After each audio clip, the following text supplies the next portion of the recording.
ஒரு மண். அடுத்து வண்டல் மண் எடுக்கிறேன் என்று சொல்லி வண்டல் மண் எடுப்பதற்கு கீழே 25 அடி காத்திருக்கிறாங்க புலியடியில. அந்த அனைத்து மண்ணுமே புலியடியில பைபாஸ் கட்ட பக்கம் போட்டிருக்காங்க. இந்த மேட்ரு நான் அழகுமே நான் மாவட்ட ஆட்சியாளர் நேரில் கொடுக்குறேன். ஆதாரம் அங்க இருக்குது, சீனி போட்டு வச்சிருக்கிறேன். அடுத்தது கொடுத்த உடனே மாவட்ட ஆட்சியர் அதை வாங்கிட்டு நான் கண்டிப்பா நடவடிக்கை எடுப்பேன். நான் ஒன்று நடவடிக்கை எடுக்கலாம், அழகுமே நான் நடவடிக்கை எடுக்க வேண்டும் என்பதற்காக மாண்புமிகு அவர்களுக்கு அனுப்பியிருக்கிறேன். தலைமைச் செயலாளர் முருகானந்தன், யாரு தலைமைச் செயலாளர் உயர் முருகானந்தன் அவர்களுக்கு அனுப்பியுள்ளேன். மாவட்ட ஆட்சியாளர் அழகுமீன் அவர்களுக்கு அனுப்பியுள்ளேன். கோட்டாட்சியர் காளீஸ்வரி அவர்களுக்கு அனுப்பியுள்ளேன். வட்டார வளர்ச்சியாளருக்கு கடிதம் அனுப்பியுள்ளேன். உதவி இயக்குனர் கிராம பஞ்சாயத்து அவர்களுக்கு கடிதம் அனுப்பியுள்ளேன். பல கடிதங்கள், ஒன்று இல்ல பல 50 கடிதங்கள் அனுப்பியும் எந்த நடவடிக்கை எடுக்கவில்லை. எந்த நடவடிக்கை அந்த மண் கோரி எடுக்கின்ற அந்த அவர்களுக்கு தான் மாவட்ட ஆட்சியர் உதவி செய்கிறார்கள். இதில் மண் எடுத்த திரு பால்ராஜ் யார் என்பது உங்களுக்கு தெரியாது. 2010 ஒரு குட்டியானுக்கு முன்னாடி தள்ளிட்டு போனவர். அவருடைய வீடு எங்க இருக்குது? அருகோடையில் இருக்குது, முடுக்குள் இருக்குது. அவருடைய மனைவி காலாக்குடி சந்தவிட தெருவில் முடுக்குல இருக்குது. ஆனா இன்னைக்கு 30,000 கோடி இருக்குது. 4 நாட்டை பூரா அழிச்சவர். அந்த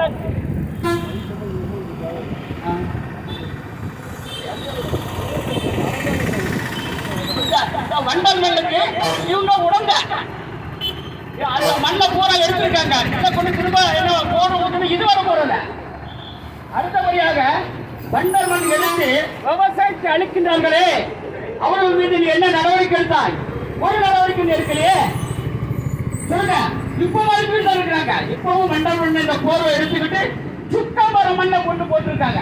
இப்பமா நான் அர்த்தம் பாருங்க, நான் வீரமந்து பாருங்க. ஒரு குழந்தை கல்ல எங்கனாக்கி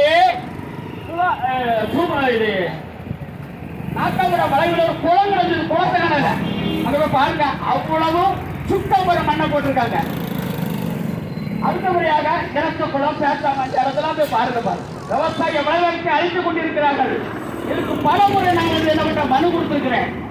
ஒரு மண் எடுக்கக்கூடாது என்பதற்கு ஸ்டே வாங்கி வச்சிருக்கிறேன். மண் வயல கட்டக்கூடாது என்பதற்கு ஸ்டே வாங்கின பிறகு அந்த மண்ணை என்ன பண்றாங்க? அழிச்சுக்கிட்டாங்க, பயன்படுத்த அழிச்சுக்கிட்டு தான் இருக்கிறாங்க. இதுக்கு ஏன் இந்த அழகுமீன உதவி புரிய வேண்டும்? எதற்காக உதவி புரிய வேண்டும்? அப்ப கடத்தல் காசுக்கு கொள்ளைக்காரருக்கு தான் நீங்க உதவி புரியுறீங்களா? சொல்லுங்க.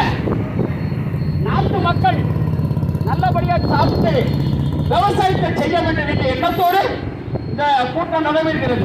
ஆனால் இந்த மாவட்ட ஆட்சியர் அழகுமீன் என்ன பண்றாங்கன்னா, அந்த விவசாயத்தை அழிக்கின்ற அவர்களுக்கு உதவியா இருக்கிறாங்க. ஏன் நடவடிக்கை எடுக்க மாட்டீங்க? சொல்லுங்க. எதற்காக நீங்க நாங்க 50 மனு கொடுத்துருக்கேன். என் ஆதாரம் இருக்கு, வச்சிருக்கிறேன். ஆதாரத்தோடு பேசுறேன். ஆதாரம் கொடுத்த பிறகு நடவடிக்கை எடுக்காத காரணம் என்ன? அந்த கார்பரேட் கம்பெனி ஒரு 3 பேருக்கு கட்டி பணம் வாங்கியிருக்கியா? சொல்லுங்க. பணம் வாங்கிட்டு தான் நீங்க இருந்திருக்கீங்களா? இல்லைன்னா நடவடிக்கை எடுத்து உடனே அவங்களை கூப்பிட்டு பேசி எப்படி நீ வண்டல் மண்ணை போகுமா சுத்தமர மண்ணை உடனே மண்ணை அகற்று சொல்ல வேண்டியது உங்களுக்கு. அந்த சுத்தமர மண்ணை உடனே அகற்ற வேண்டியதானே நீ சொல்ல வேண்டியதை எடுத்து நடவடிக்கை மாவட்ட ஆட்சியாளர் உடனே நீ நடவடிக்கை எடுக்க வேண்டியதானே? ஏன் எடுக்கவில்லை? சொல்லுங்க. அட்டா கோட்டை போய் பாருங்க. அட்டா கோட்டில் மண்ணை அவ்வளவு தோண்டிட்டு இருக்காங்க. அந்த பெருவளை பக்கமே பாருங்க, இளநீர் பக்கமே பாருங்க. இந்த அப்படி போனா நாக்காமடம் வெள்ளமடம் அந்த சைடு பூரா பாருங்க. அவங்களோட மண்ணும் இந்த பைபாஸ் என்ன உண்டு? குச்சரி பைபாஸ் மண் அடிச்சு வச்சிருக்காங்க. யார் அடிச்சு விட்டது? எங்கிருந்து அடிச்சு வச்சிருந்த ஆளு? எங்கிருந்து வந்தாரு இந்த ஆளு? நாஞ்சிலாட்டை அழிப்பதற்காக நாஞ்சி இந்த பேரை வச்சுக்கிட்டு நாஞ்சிலாட்டை அழிக்க தெரியாது. அவர்களை சேர்த்து வச்சிருக்கிறோம். சேப்பஸ் பண்ணி எடுத்து வச்ச பிறகு இந்த வயல் அடிக்கிறோம். குச்சேரி பாலத்துக்கு கீழ்பக்கம் அடிச்சுக்கிட்டு தான் இருக்காரு.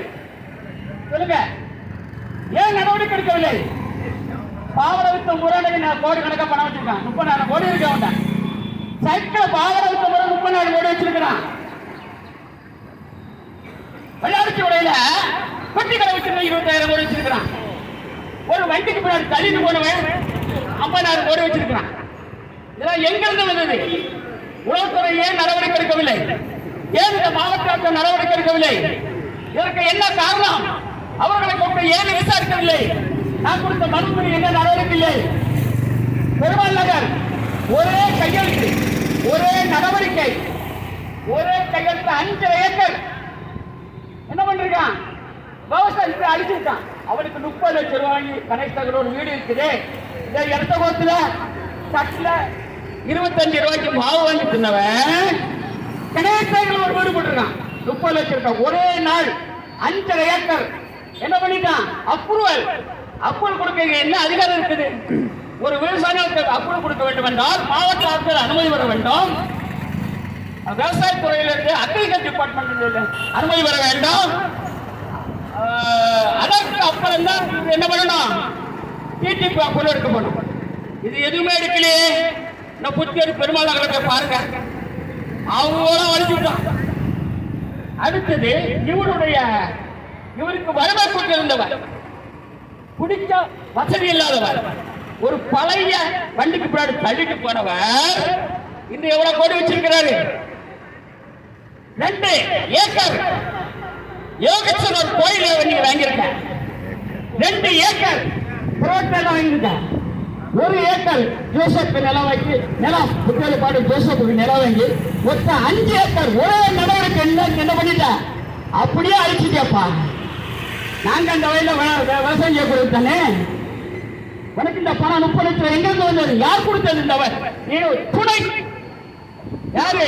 துணையா இருந்தவர் பஞ்சாயத்து துணைத் தலைவர் 30 லட்சம் வாங்கியிருக்கார்.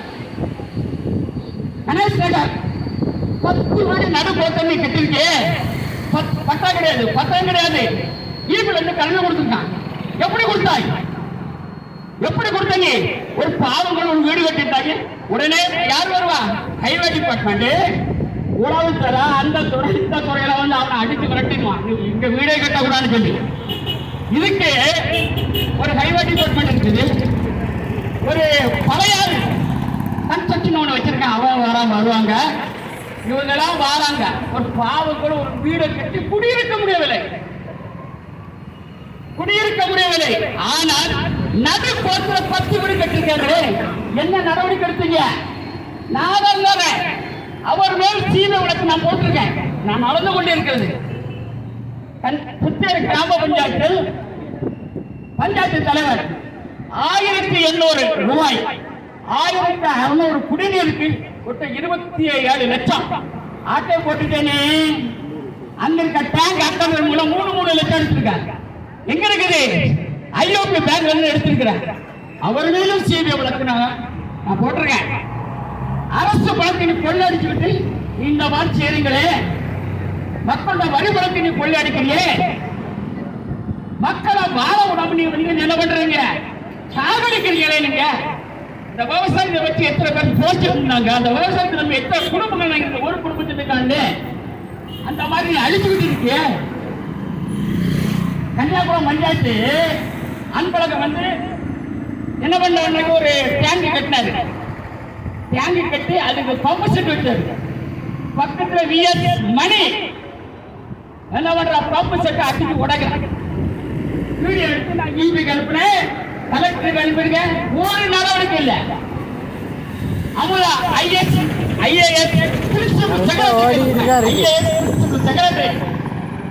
அப்போது இருந்தா தலைமைச் செயலருக்கு அனுப்புனேன். இப்போது இருந்தா தலைமைச் செயலருக்கு அனுப்பியிருக்கேன். ஒரு நடவடிக்கை நீ ஒரு கவர்மெண்ட் கட்ட ஒரு பம்பு போட்டாரு மணி அடிச்சு உடைக்கிறான். என்ன நடவடிக்கை எடுத்தீங்க? அது கன்னியாகுமரிக்கு சொந்தமான பம்பு செட், கன்னியாகுமரிக்கு சொந்தமான டேங்க். அதை அடிச்சு உடைச்சாரு மணி. இவருக்கு அப்போ அடிச்சு உடைக்க ஆர்டர் கொடுத்தாரு புத்தேரி பஞ்சாயத்து கான்வென்ட். ஈபிக்கு லெட்டர் கொடுத்துருக்கான். இவருக்கு அதுக்கு சம்மந்தமே கிடையாது. கண்ணனுக்கும் அந்த பம்பு செட்டு சம்மந்தமே கிடையாது. ஆனா அவர் லெட்டர் கொடுத்து கண்ட்ரோல் இருக்குங்க. கன்னியாகுமரி பஞ்சாயத்து கண்ட்ரோல் இருக்கு. ஒரு பம்பு செட்டை இவர் அடிக்கிறான்னா இது திராவிட முன்னேற்ற கழகத்தினுடைய ஆட்சியில் இந்த அவலையில எடுத்து பாருங்க. அடுத்த கவர்மெண்ட் கட்ட பம்பு செட்டை இவரு லெட்டர் கொடுத்து அடிச்சு உடைக்கிறாரு. என்னப்பா நியாயங்கள்? சாத்தா நகர பக்கம் விவசாய உலகங்கள் நான் ஸ்டே எடுத்து வச்சிருக்கிறேன். சாப்பிடுவது 2:30 மணி பார்த்தா வண்டி, 3:30 மணி பார்த்தா வண்டி, 4:30 மணி பார்த்தா வண்டி, சாப்பிடுவது மண்ணை அடிச்சு கொண்டு வச்சுக்கிட்டு பகல போல நடத்துறாங்க. அது என் முத்தையா அவர் மேல 3 சீப வழக்கு போட்டிருக்கேன். கல்துறை சார்ந்தவர் சீப வழக்கு நடைபெற்றுக் கொண்டு இருக்கிறது. ஏனென்றால் மயிலபுரம் அடிக்கிறீங்க மணல் கொள்ளை. இந்த மணல் கொள்ளை அடிச்ச லாரியார் உள்ள எல்லா புகழும் இறைவனுக்கு வண்டி ராம்பொருள் அடிக்கும். ஆதாரம் இருக்குது, சேர்த்து போட்டு நான் வச்சிருக்கிறேன். அதையே அளவுக்கு நான் அவர்களுக்கு அனுப்பினேன். நடவடிக்கை எடுத்தீங்களா சொல்லுங்க. அடுத்தபடியாக ஒரு இந்திரா குடியிருப்பு சட்டத்தில் 2 சென்ட் இருக்க வேண்டிய வீடு கட்ட 2 சென்ட் இருந்தா தான் வீடு கட்ட கொடுக்கணும். ஆனா 1.88 ஒரு வீடு ராஜாவுல கட்டி கொடுத்திருக்கிறார். அந்த பத்திரத்துக்கு மேல 800 அழிச்சு அவன் மகனுக்கு ஒரு வீடு, ஒரு வீட்டுக்கு மேல 2 வீடு கட்டிருக்காங்க. ராஜாவுக்கு பீடி வாக்கு கட்டி கொடுத்திருக்கிறாங்க. நிதியை நான் அனுப்பினதே என்ன நடவடிக்கை எடுத்தீங்க? அவர் மேல நான் வழக்கு போட்டிருக்கிறேன். சிபிஐ வழக்கு 10 வழக்கு நடைபெற்றுக் கொண்டிருக்கிறது. கோர்ட்ல வழக்கு போட்டிருக்கிறேன். அடுத்தபடியாக சர்வே நம்பர் 604A1 600 600 9 இத வீடு கட்டக்கூடாது மாவட்ட ஆட்சியர் கடிதம் கொடுத்திருக்கிறார். உள்ளூர் திட்டமும் கடிதம் கொடுத்திருக்கிறார். வட்டார வாக்கியம் இந்த பக்கம் போகக்கூடாது கடிதம் கொடுத்திருக்கிறாங்க. மீனா அடுத்தபடியாக நம்ம பணியார் சட்டத்தை வந்து கொடுத்திருக்கிறாங்க. அவ்வளவு பேரை பொறுத்த பிறகு டிரான்ஸ்போர்ட் கார்பரேஷன் மேனேஜர் வயல என்ன பண்றாரு? வாய்க்கால் அழிஞ்சு என்ன பண்ணிருக்காரு? வீடு கட்டி விட்டாரு. நாங்க சோரை இடிச்சு வாய்க்கால அடைச்சு உடக்கின வீடு கட்டுங்க. அரசு ஊழியர் பத்திரத்தில் அரசு ஊழியர் இருக்குது. எந்த அனுமதி வேங்கல, 15 லட்சம் ரூபாய் போட்டு எடுத்துருக்கான். ஆனா வீடு வந்து 1.5 கோடிக்கு வீடு போட்டுருக்கான். அதையும் ஆதாரம் அடித்து இந்த அளவு அவர்களிடம் சமர்ப்பித்து என்ன நடவடிக்கை எடுத்தீங்க? ஒரு நடவடிக்கை எடுக்கல. அடுத்தபடியாக சாத்தனாடு கீழ்பக்கம் பெருமாளுக்கு இந்த பக்கம் வீடுகளுக்கு பூரா நீங்க மின்சாரம் கொடுக்குறீங்க. இந்த மின்சாரம் கொடுப்பதற்காக ஜேஇ பூதப்பாட்டு ஜேஇ பெருமாள்கிட்ட ஒரு 10 சென்ட் வீடுல 1 கோடி ரூபாய் வீடு போட்டிருக்காரு. இந்த நாகப்பட்டினம் 5 சென்ட்ல 1 கோடி ரூபாய் வீடு போட்டிருக்காரு. பூதப்பாட்டு ஜேஇ இவர் மீது நான் வழக்கு போட்டிருக்கேன். வழக்கு நிறைவேற்றிக் கொண்டிருக்குது. இதுக்கு என்கொடியாக சக்கரை AE Kulasekaran AE EG Padalkulam EG AE மாவட்ட ஞானசாத்த பாடல்களை நிலப்பது ஏஇ இவ்வளவு பேர் என்ன என்கொடி எங்க வச்சு பூதம் பண்ணி ஈபியில் என்கொடி பண்ண ஆதாரத்தை கூட கொடுக்குறேன். பூதம் போட்டோவோடு கொடுக்குறேன். என்ன நடவடிக்கை எடுத்தீங்க? ஒரு நடவடிக்கை எடுக்கலையே சொல்லுங்க. ஆதாரம் நான் தாருனேன். அடுத்தபடியாக அந்த புத்தேர்ல ஒரு ஆவின் பால் இருந்துச்சு. அந்த ஆவின் பால் நான் கலெக்டர் எழுதுறேன். இந்த ஆவின்